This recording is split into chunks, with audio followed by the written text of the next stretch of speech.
Should Uber and Lyft be electrifying more vehicles, right? I don't think that's for them to decide, right? I think that's for you, the gig worker, to decide, right? Will you make the switch? Are they incentivizing you enough to make that switch, right? So I'm not crazy about this headline because it sort of tells me that Uber and Lyft have the power, right? Let's see what the article says. But good piece written by Carnegie Mellon University. Professor Jeremy Michalik and his PhD student Matthew Brichon have published a study investigating what vehicle electrification would look like in a world where ride-sourcing companies like Uber and Lyft were held responsible for the air pollution and carbon emissions created by their business. Ride-sourcing has changed the way people travel, affecting air emissions in the process. Researchers like those at the Center for Air, Climate and Energy Solutions, CACES, have quantified the negative health effects of airborne particulates created by cars in rates of cardiovascular and respiratory disease. And they're also the largest source of greenhouse gases in the United States. With public sector fleets such as the US Postal Service and many private companies moving to shrink their footprint, the Engineering and Public Policy EPP researchers asked what would happen if ride-sourcing companies were charged for the costs resulting from the emissions their business creates. Air pollution is a classic case where free markets fail, says Michalik. I get the benefit of driving my car, but the cost of the air pollution it creates is shared with everyone in my region. The conventional way to efficiently correct for this failure is to charge the polluter for the cost its pollution imposes on society so that it has an incentive to reduce pollution when it is cost effective to do so. We wanted to see the effects of such a policy for ride-sourcing fleets like Uber and Lyft. To do so, they first estimated the societal impact of emitted greenhouse gases and conventional pollutants in terms of higher medical costs and premature deaths in surrounding communities, as well as the broader economic and environmental costs. With these numbers in hand, the team created a model that envisioned how ride-sourcing companies might act, where they forced to internalize these public costs via an emissions-based fee. Perhaps unsurprisingly, they found that when companies like Uber and Lyft are charged for the cost of polluting, they find ways to pollute less, including shifting from traditional conventional vehicles to cleaner hybrid electrical vehicles, HEVs, and battery electric vehicles, BEVs. While electrified vehicles have a higher cost in initial capital, their lower operating costs and cleaner environmental profile are well suited for high use intensity scenarios like ride sourcing.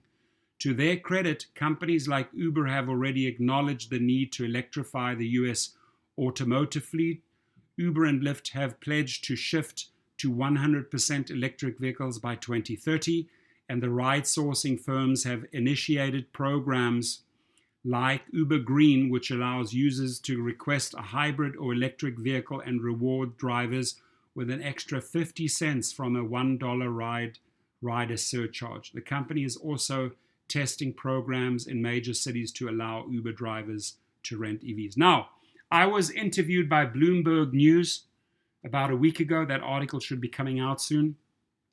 And in it, I made very clear that CEOs such as John Zimmer, Logan Green, Apoorv Mehta, Tony Zhu, Dara Khosrowshahi fail to incentivize gig workers properly in order to make the switch to EVs.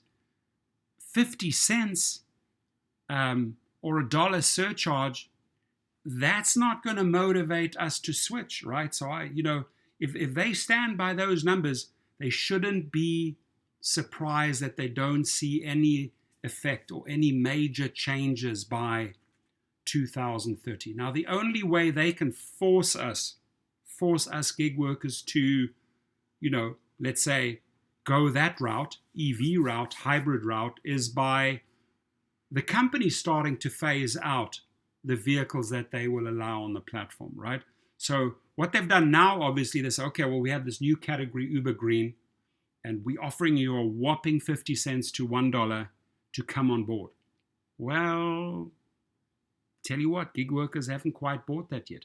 However, the rate of electrification motivated by private interests today cannot compare to the rate that they might achieve were ride sourcing companies forced to factor in the public costs of increased emissions. Michalek and Bruchon found that with an emissions-based incentive towards electrification, ride sourcing companies would likely cut their emissions by amounts ranging from 10% in New York to 22% in Los Angeles. In LA alone, they estimate that this represents a reduction of about $29 million per year in health and environmental costs. That's a lot of money.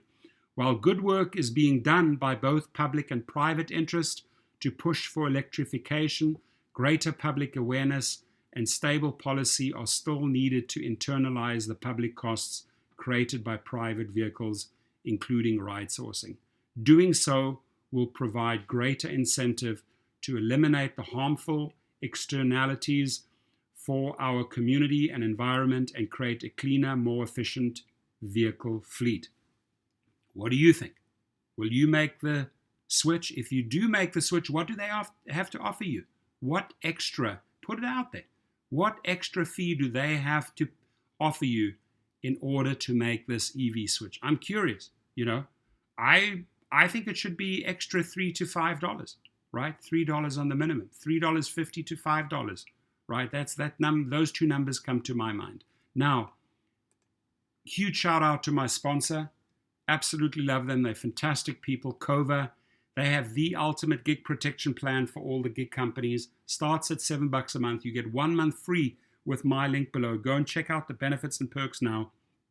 The big one here, folks, legal protection. If they wrongfully terminate you, wrongfully deactivate you, out go the legal letters, right?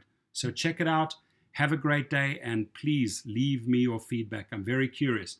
Wear those masks, disinfect those cars, and folks, we will get through this pandemic together. Have a great day.